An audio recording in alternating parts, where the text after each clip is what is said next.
Good morning, dear students. You are welcome to our home reading lesson in distance learning.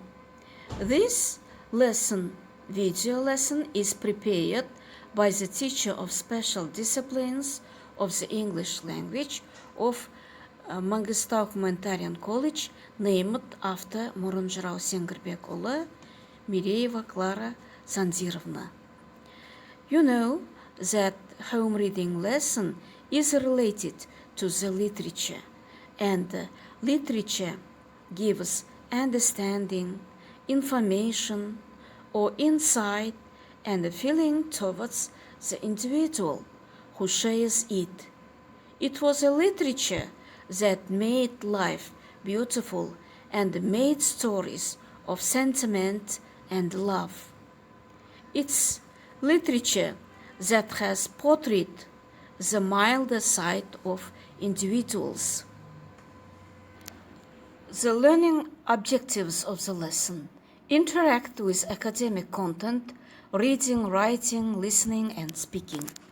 Demonstrate ability to think critically and problem solve. Utilize information and digital literacy skills.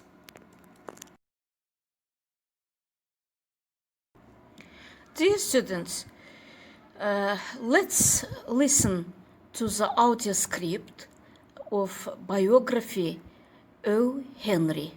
O. Henry was born in 1862 and was died in 1910.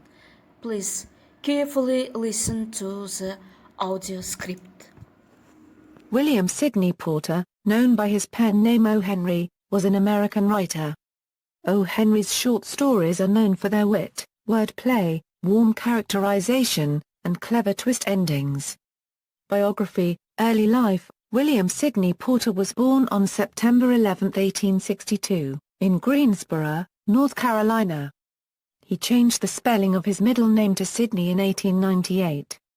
His parents were Dr. Algernon Sidney Porter, a physician, and Mary Jane Virginia Swain Porter. William's parents had married on April 20, 1858. When William was 3, his mother died from tuberculosis, and he and his father moved into the home of his paternal grandmother. As a child, Porter was always reading, everything from classics to dime novels.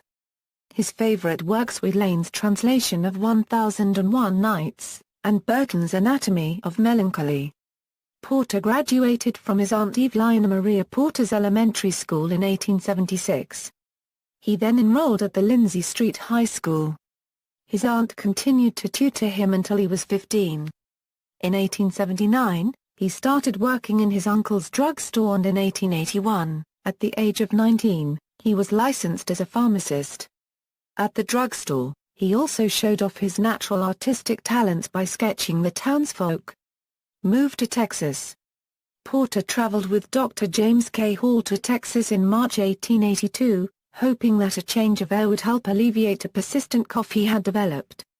He took up residence on the sheep ranch of Richard Hall, James' son, in La Salle County, and helped out as a shepherd, ranch hand, cook and babysitter.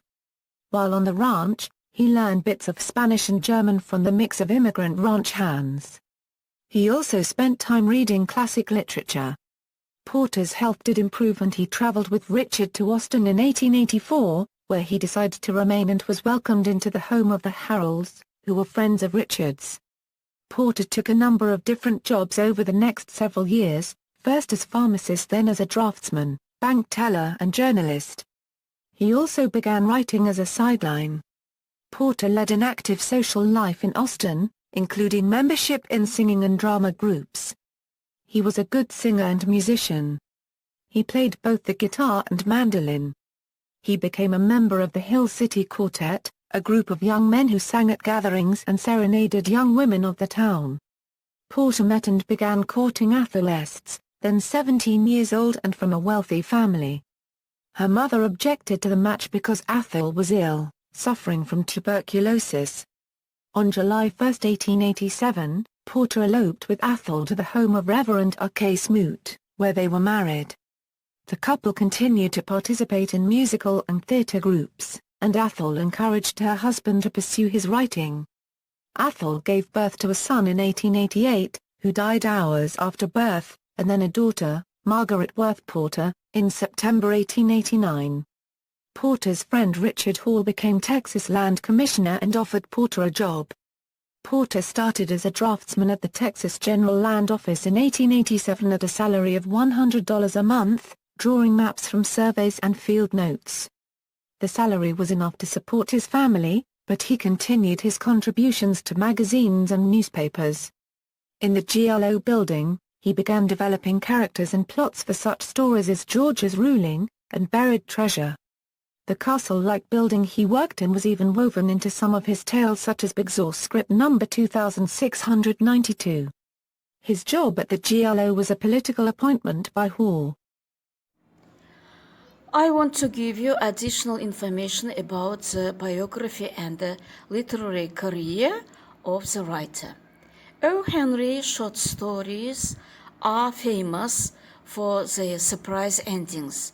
They are playful, optimistic, and well known for witty narration. Most of O. Henry's stories are set in his own time, the early years of the 20th century. Many take place in New York City and deal for the most part with ordinary people, clerks, policemen, waitresses, and poor artists.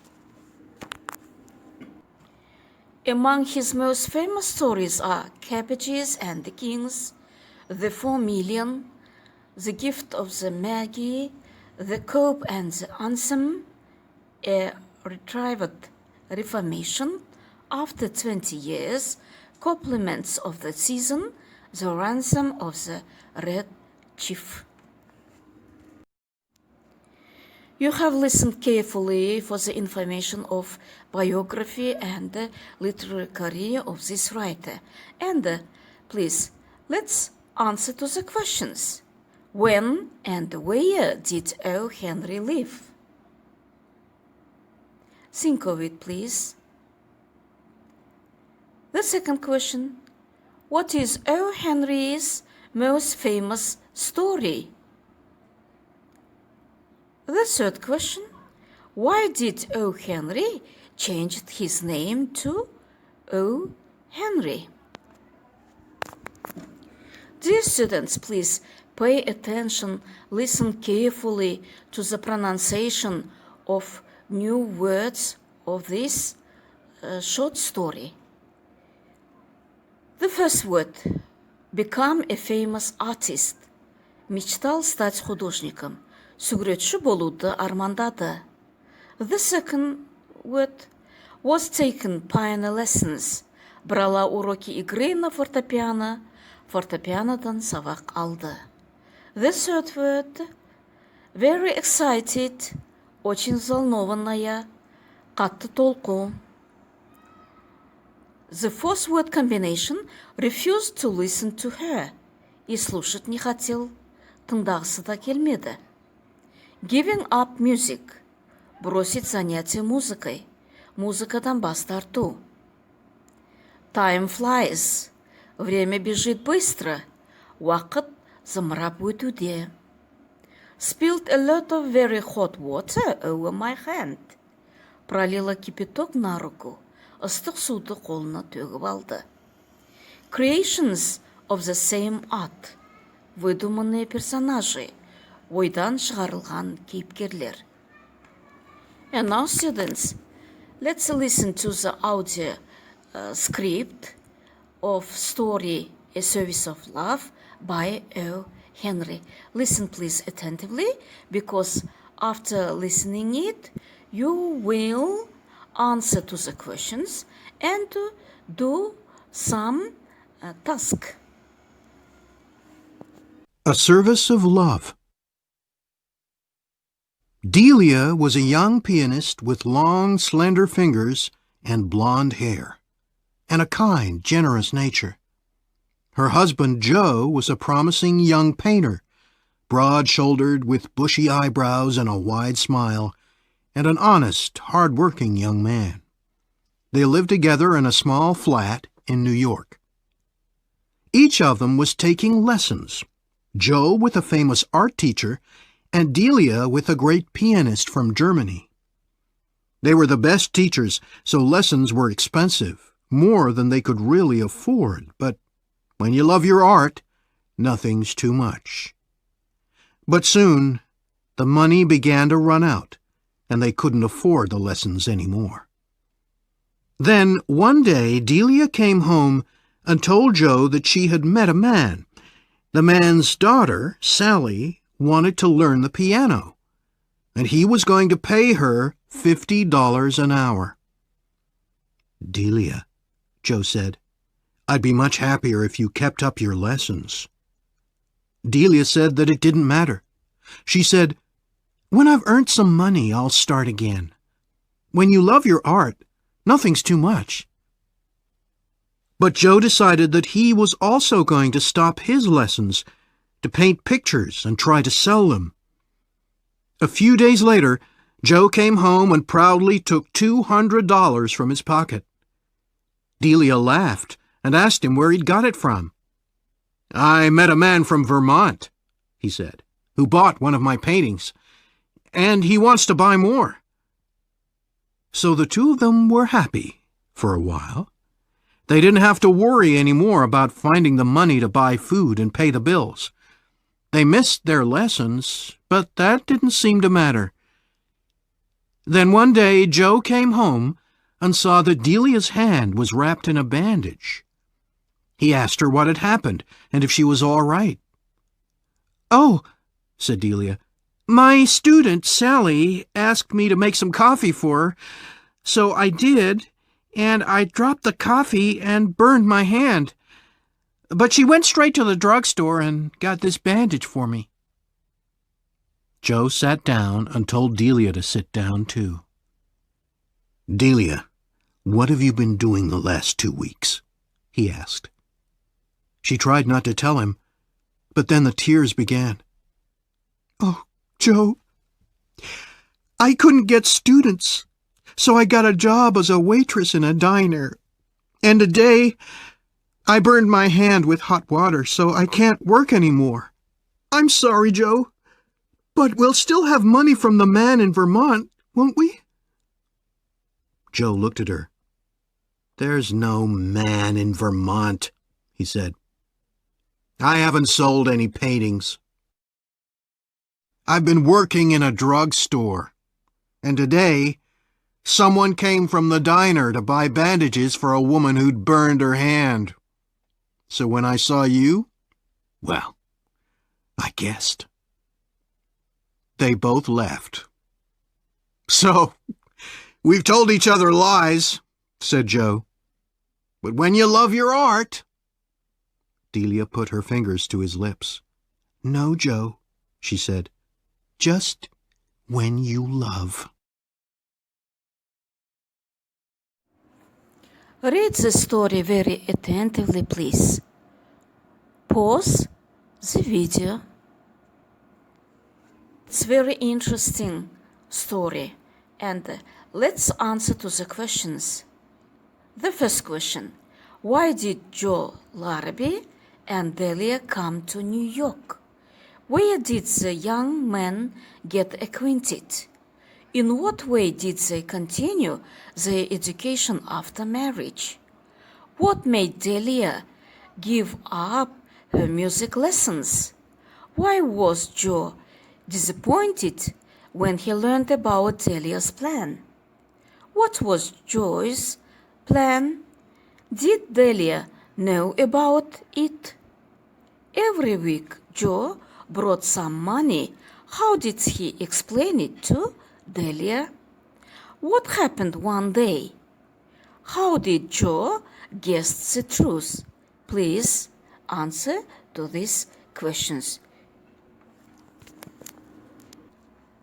And let's do true or false assessment.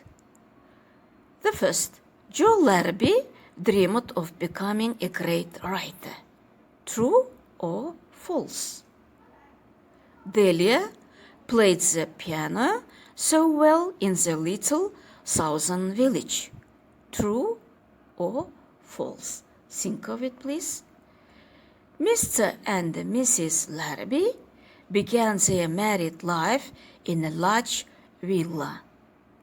True or false? Think of it, please.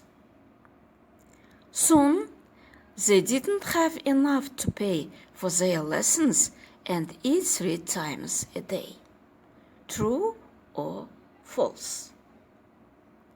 There was a big bandage on her right hand. True or false? The man from Washington and the General Pinckney are both creations of the same art. True or false? Think of it. Your homework for the next lesson will be: write a brief summary of the story Service of Love by O. Henry. The lesson is over. Thank you for your attention. You were so active. Goodbye. Stay at home. Stay safe. Thank you. Goodbye.